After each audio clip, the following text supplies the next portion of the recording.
Yes, I wanted to cast a support with very strong reservations on SCR 856. Okay, with reservations?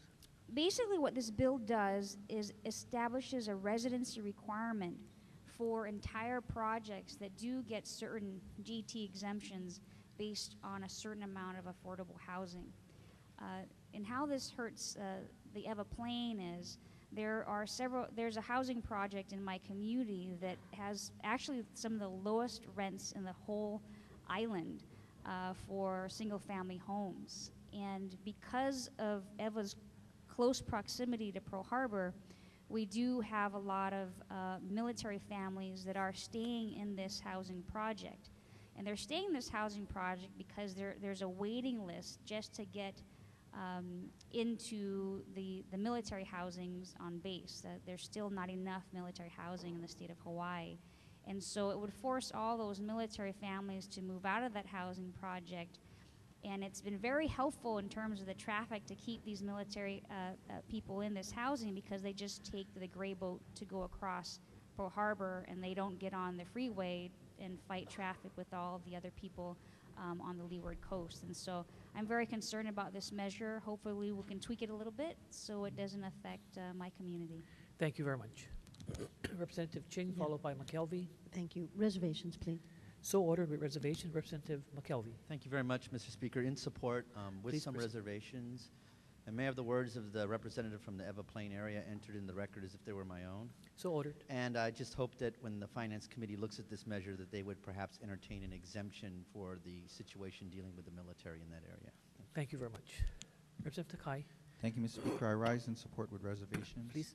Ask that the words of the representative from Eva Beach be entered into the journal as if they were my own. So ordered. Thank you. I'd also like to add, and I'm not too sure if this is the case, but I'd like the next committee to take a look at this. We had a few years ago an opportunity, the entire nation, and that opportunity was to encourage private companies to obtain long-term leases in order for them to finance and build housing on military bases or close to military bases.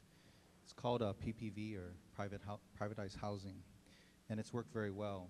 We've had Actus and Hunt and Forest City and a few other companies come to Hawaii to build these houses. Without the support of Congress and without working through the state government, we would have not had this opportunity. Now, the reason why I bring this up is because years ago we had worked out an exemption for the general excise tax for these particular contractors and companies.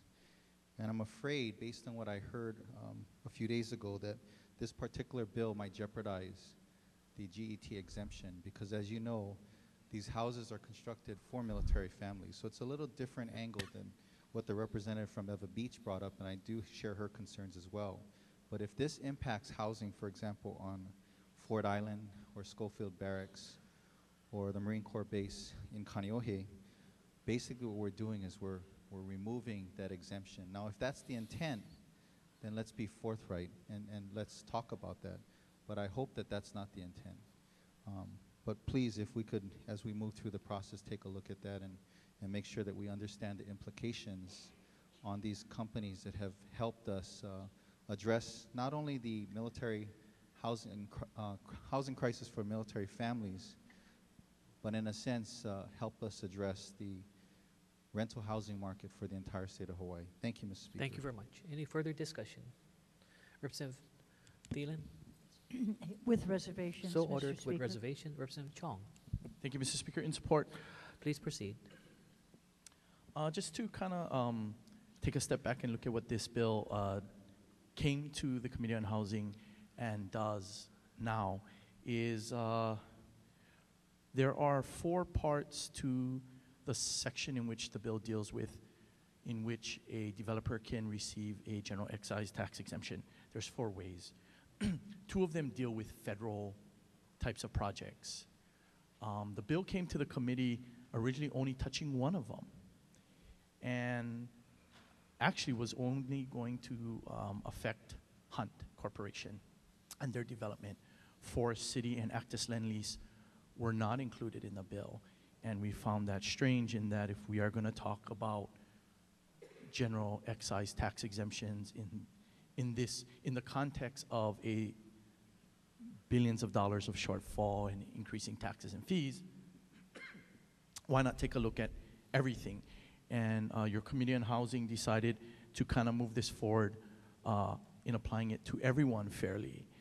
Secondly, the intent is not to tax the military families, but it will tax the contractor, whether it be Hunt, Actis, or Forest City.